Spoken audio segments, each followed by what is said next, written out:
un livre, il raconte aussi son histoire. Il parle toujours de lui quelque part, non pas de façon égocentrique puisque c'est un livre, mais dans sa gestation, dans sa construction, etc.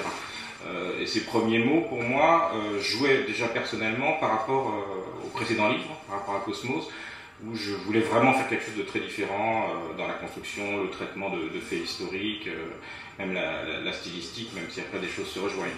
Donc c'était une façon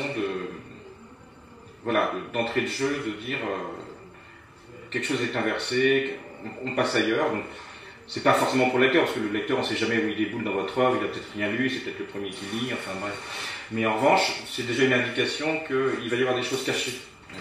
Que c'est ce qu'on voit n'est pas forcément ce qui est, et le contraire. Voilà. Donc, je ne sais pas si c'est un art poétique, mais forcément la première phrase a beaucoup d'importance. C'est comme dans l'Olivier Adam, quand il dit « je me suis garé sur votre trottoir », je pense que tout de suite on comprend ce qu'il veut dire.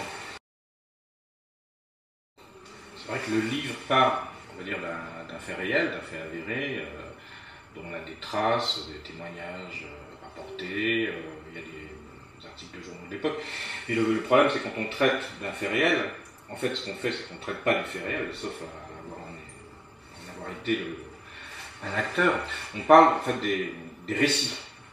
Des récits de l'époque, des récits qui sont venus après, des analyses, des retentissements, de l'aura aussi qu'a ce fait réel. Donc traiter le réel, ça n'a pas de sens. On ne traite que déjà un discours qui existe sur le réel. Donc même quand on parle de l'affaire du pain maudit à Pont-Saint-Esprit en 1951, déjà les choses sont déformées.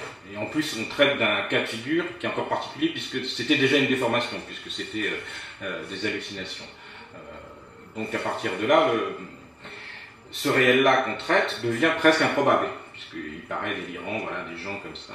Et en revanche, des choses qui sont improbables, on sait qu'elles sont réelles au niveau historique. Alors des fois, on ne le savait pas à l'époque.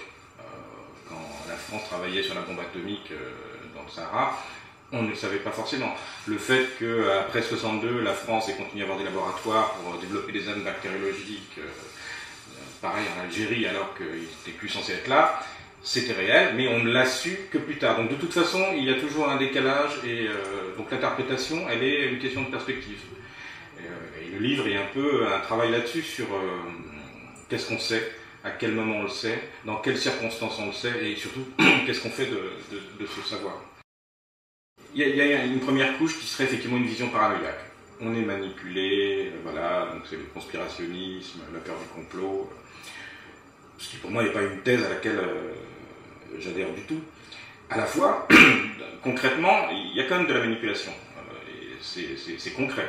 Il y a qu'à voir, il n'y a pas longtemps d'ailleurs, ils ont publié une espèce de manuel de manipulation de la CIA, qui a été déclassifié, bon, qui est un peu caviardé, mais enfin voilà, donc on ne peut pas nier non plus le fait et ça. Alors, LJ dans le détail, c'est parce que c'est pas un Big Brother, ce sont des gens très précis, qui ont une vie très humaine, qui sont à un certain moment, à certains postes. Voilà, il y a eu un moment, dans la CIA, il y a des types, on connaît leur nom, sauf qu'ils avaient carte blanche, ils se livraient à plein de choses. Donc c'est intéressant de voir que c'est pas non plus un grand plan global comme ça pour asservir ou manipuler l'individu.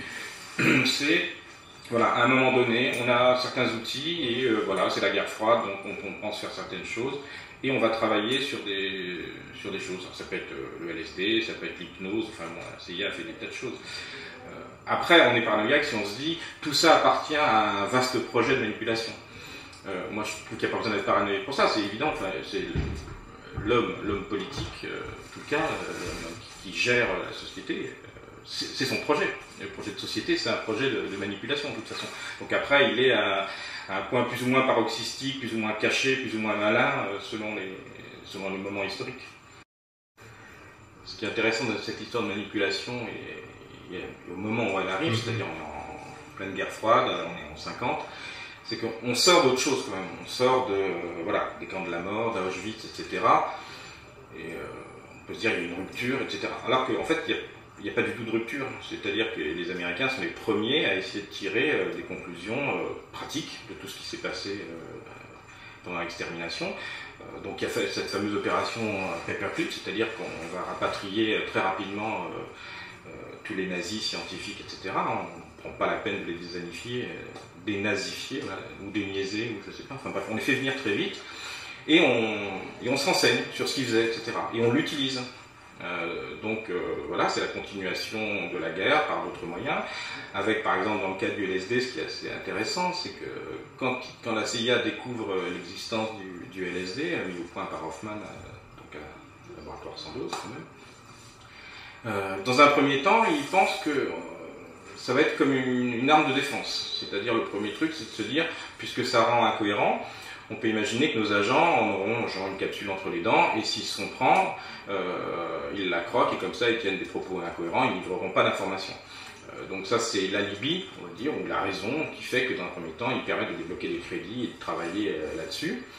Mais dans un deuxième temps, c'est juste un espèce de jouet libre comme ça qui est confié, enfin voilà, donc et tous les types de la CIA s'amusent à se doser entre eux pour voir les réactions, donc on peut dire on est encore dans un programme, voilà, mais très vite en fait ils utilisent ça sur des populations.